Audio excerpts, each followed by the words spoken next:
A Bíblia Nossa de Cada Dia está começando agora e eu estou muito feliz que hoje é dia de nós meditarmos no último capítulo de Cântico dos Cânticos. Vamos meditar no capítulo 8 e eu espero que o Senhor fale muito com você, assim como falou comigo. Eu fico muito feliz de começar e terminar um capítulo, gosto muito de ver a ideia toda daquilo que o Senhor quis falar conosco. E a leitura bíblica não é a respeito de pressa, não é a respeito de bater meta, mas é a respeito de meditarmos e entendermos a mensagem do texto, aquilo que o Espírito Santo quer falar conosco através daquele tema.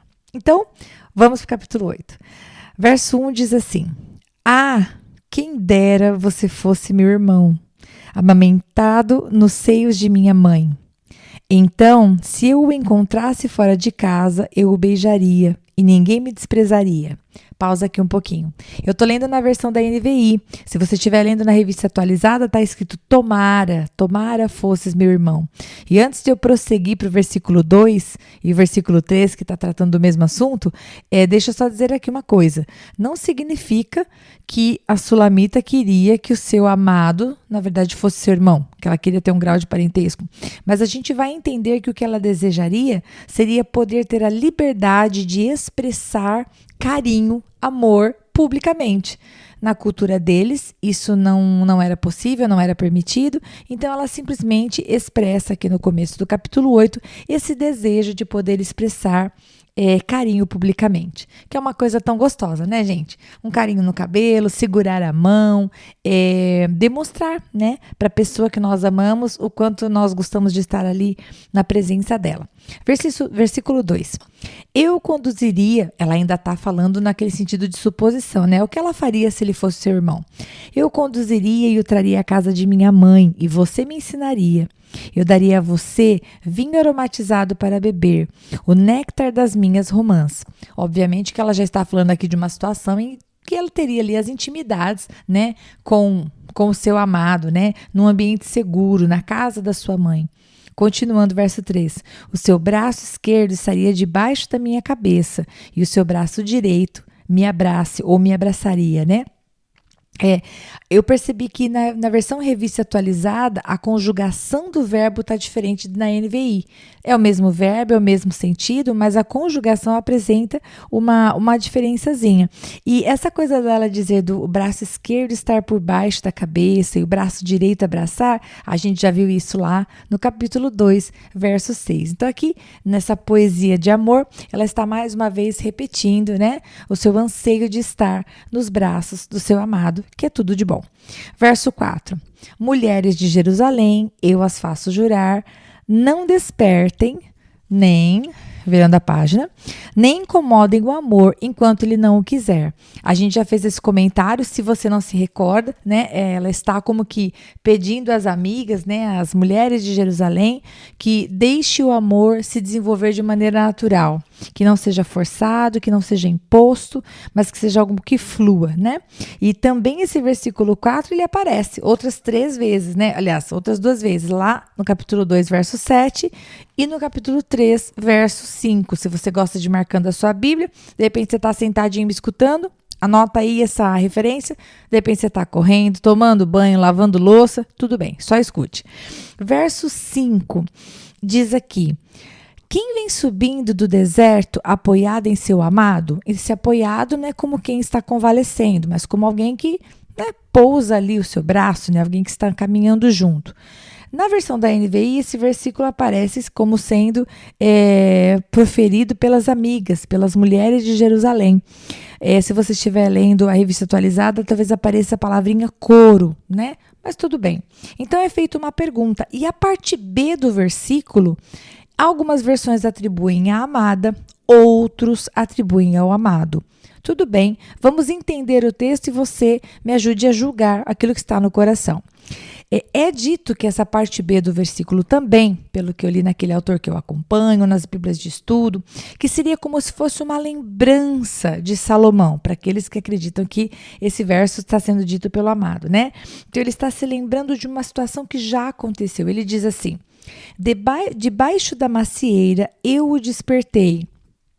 E se você estiver lendo, eu te despertei, também seria lido, né? Ali esteve tua mãe com dores, ali esteve com dores aquela que te deu a luz. Embora isso pareça estranho, era comum, às vezes, as pessoas, por não terem uma infraestrutura, darem a luz em lugares públicos, né? A gente fica pensando, puxa, debaixo de uma árvore isso acontecia? Sim, debaixo de uma macieira. Ele está sendo relatado aqui. Alguém sofreu ali dores de parto. E aí, então, continuando no verso 6. E aí, então, é atribuída essa fala à esposa ou ao esposo. Continue comigo. Ponha-me como selo sobre o seu coração. Selo aqui, pessoal, é a ideia de uma marca, aquilo que indica propriedade ou posse, ok? Então, ponha-me como um selo sobre o seu coração. Se você estiver imaginando que é a amada dizendo para o seu amado, o que ela está dizendo é que haja uma marca, que haja uma identificação, né? Continuando, como um selo sobre o seu braço, pois o amor é tão forte quanto a morte e o ciúme é tão inflexível quanto a sepultura. Suas brasas são fogo ardente, são labaredas do Senhor. Nem muitas águas conseguem apagar o amor. Os rios não conseguem levá-lo na correnteza. Se alguém oferecesse todas as riquezas da sua casa para adquirir o amor, seria totalmente desprezado. Bem, quer estejamos atribuindo essa fala ao homem, quer estejamos atribuindo essa fala à mulher, uma coisa é certa. A pessoa que está dizendo isso, está se dirigindo ao seu cônjuge, né, o amado ou a amada, está dizendo que eu esteja sobre você, sobre o seu coração, sobre o seu braço, no sentido mesmo de uma declaração de um acordo indissolúvel, né? Um selo no braço, uma identificação que se vê de longe, né? Significa nós pertencemos um ao outro, né? Quem olhar para você verá esse selo e verá que eu e você estamos ligados de alguma maneira. Portanto, eu honestamente penso que não importa se quem falou foi ele ou foi ela, porque dentro de um relacionamento deveria ser assim, né? Não no sentido de posse, opressão, no sentido de subjugar, mas quem olha para o seu esposo deve saber que ele é o seu esposo. E quem olha para a esposa deve saber que aquela esposa pertence àquela outra pessoa, né? É como se houvesse um selo. Não algo que escraviza, algo que força, mas algo que protege, né? O selo também tem a ideia de dizer, é propriedade de alguém. Tome cuidado, não é seu. Não mexa no que não é seu, né? E na continuação do texto, o interessante é que o amado ou a amada vai dizer, pois o amor é tão forte quanto a morte e o ciúme tão inflexível quanto a sepultura. E interessante que o ciúme, às vezes, pode receber a tradução como a paixão, né? Dependendo da versão que você esteja lendo, né?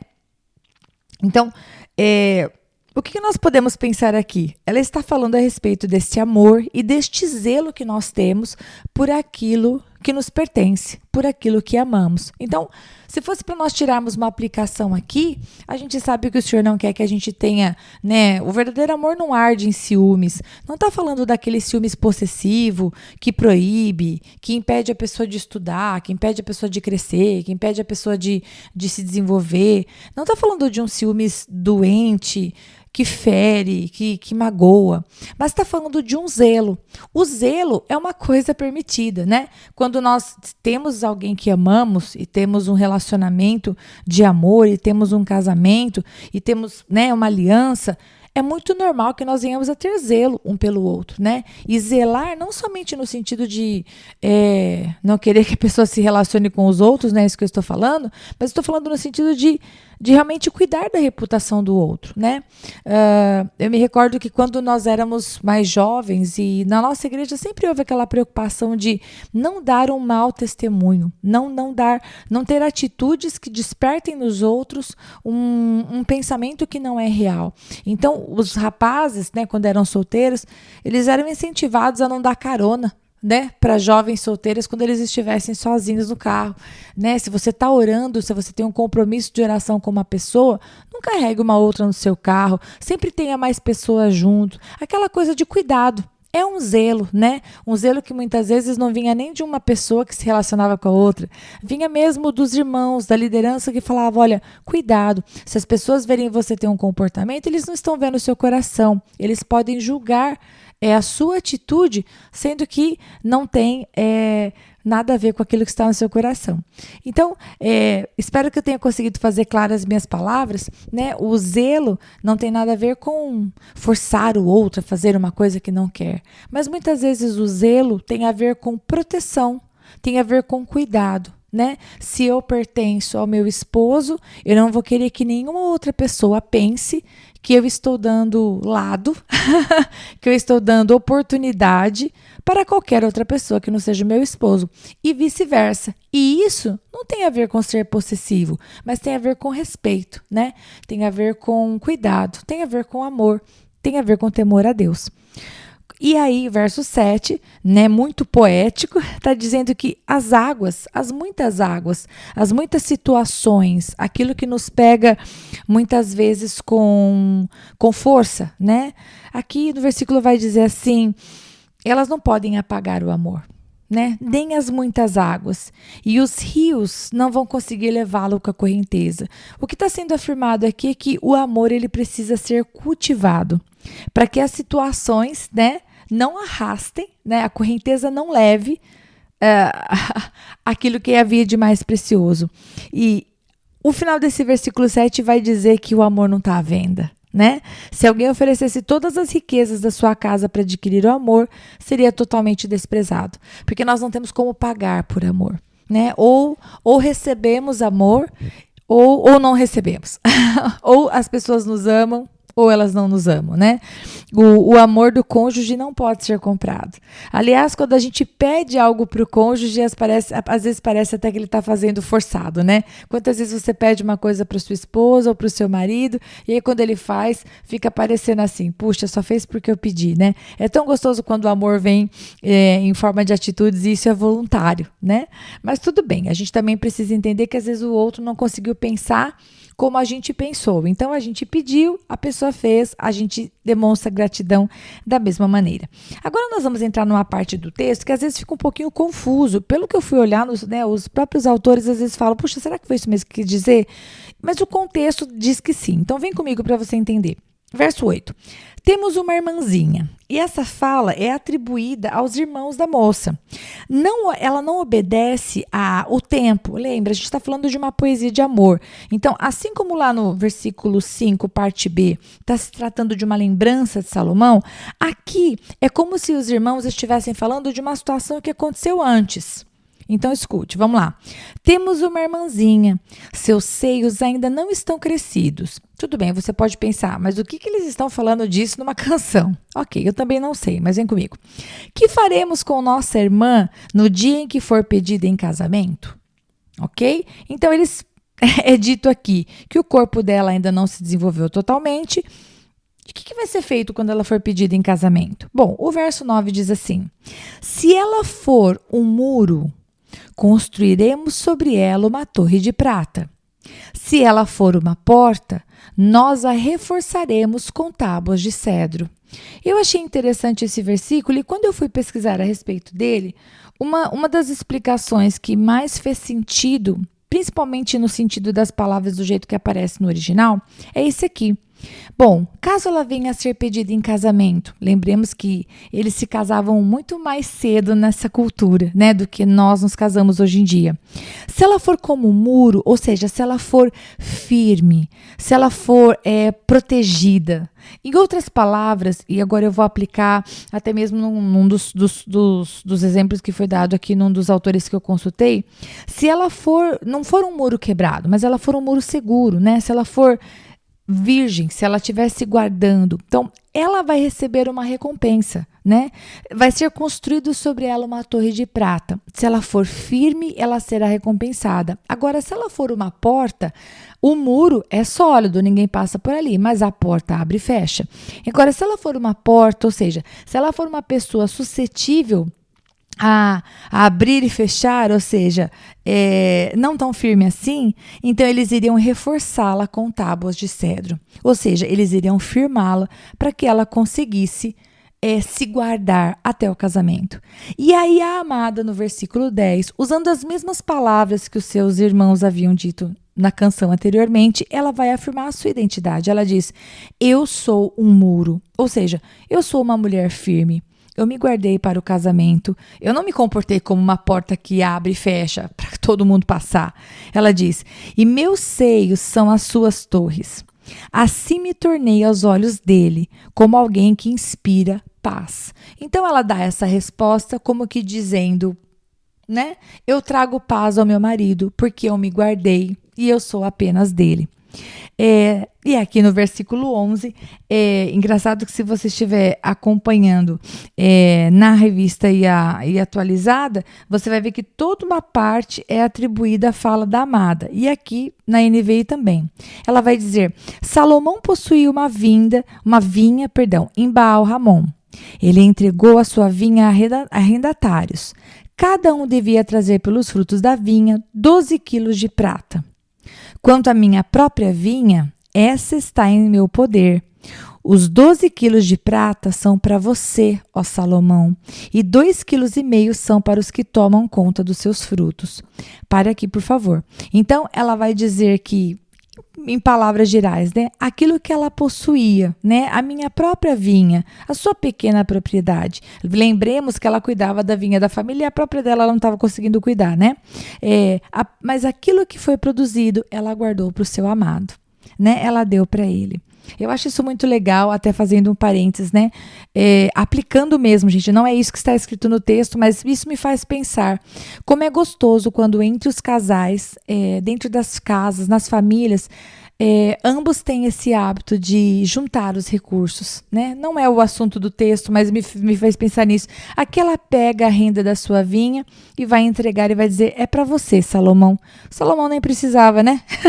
Já tinha um monte, mas ela pega e entrega o que é dele. E que gostoso essa liberalidade entre os cônjuges, né? De abençoar um ao outro, sem ter aquela coisa de isso é meu, aquilo é teu, e cada um lutando as suas batalhas. Muito bem.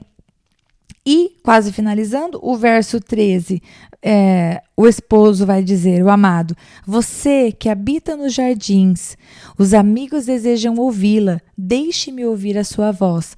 Habita nos jardins, a gente lembra que no começo de Cântico dos Cânticos era lá que eles se encontravam, né? E aí ela responde: venha depressa, meu amado, e seja como uma gazela, ou como um cervo novo saltando sobre os montes, cobertos de especiarias. Então, eles terminam, né, esse Cântico dos Cânticos, né, o cântico mais lindo, escrito por Salomão, com ele dizendo que queria ouvi-la e com ela dizendo: vem, meu amado, vem ficar pertinho de mim.